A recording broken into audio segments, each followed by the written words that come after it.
একতার বাংলাদেশের সাথে আমাদের সর্বাত্মক সমর্থন ঘোষণা করছি।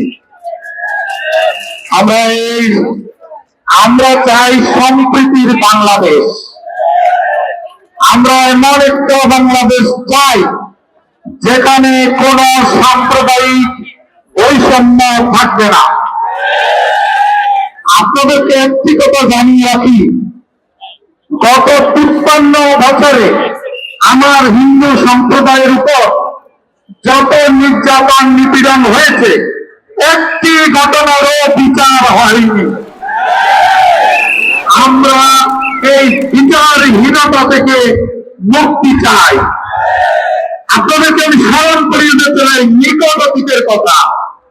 আপনারা জানেন ব্রাহ্মণবাড়িয়া নাসিরনগরের ঘটনা, রাম ও বৌদ্ধ মন্দিরের ঘটনা, কুমিল্লার দুর্গাপূজার ঘটনা, রাম ও বৌদ্ধ মন্দিরের ঘটনা, কুমিল্লার দুর্গাপূজার ঘটনা দুর্ভাগ্যজনক হলে সত্য, একটি ঘটনারও বিচার হয় না।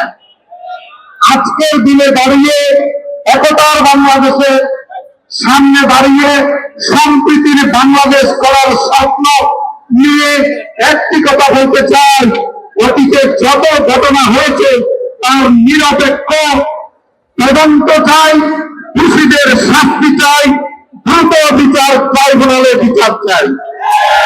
বাংলাদেশের নাগরিক আমরা সমান অধিকার নিয়ে এই মাটিতে বসবাস করতে চাই। এদেশ আমার, এদেশ যে জন্ম আমার পূর্বপুরুষ ৭১ সালে এই বাংলাদেশ স্বাধীনতার জন্য রক্ত দিয়েছে। আমরা এদেশ ছেড়ে কোনদিন যেতে চাই না। আমরা সেরকম পরিবেশ চাই। গতকালকে মাননীয় প্রধান উপদেষ্টা আমাদের এসেছিলেন। সেখানে আমরা হিন্দু, বৌদ্ধ, খ্রিস্টান সম্প্রদায়ের লোকরা যেমন ওনার সাথে সাক্ষাৎ করেছি।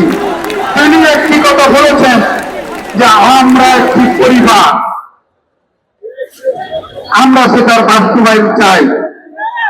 তিনি একটা কথা বলেছেন, আমরা এমন একটা রাষ্ট্র চাই, আমরা এমন একটা রাষ্ট্র চাই যে রাষ্ট্রে কাউকে কোন মন্দির পাহারা দিতে হবে না।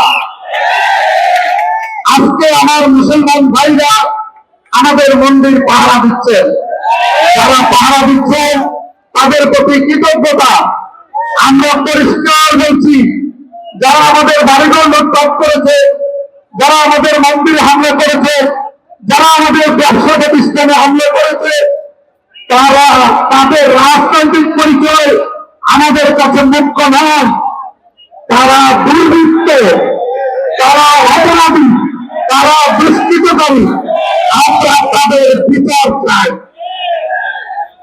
আপনাদের সম্প্রীতির বাংলাদেশ করার স্বপ্নের সাথে একাত্মতা ঘোষণা করে আমি আমার বক্তব্য এখানে শেষ করলাম। ধন্যবাদ।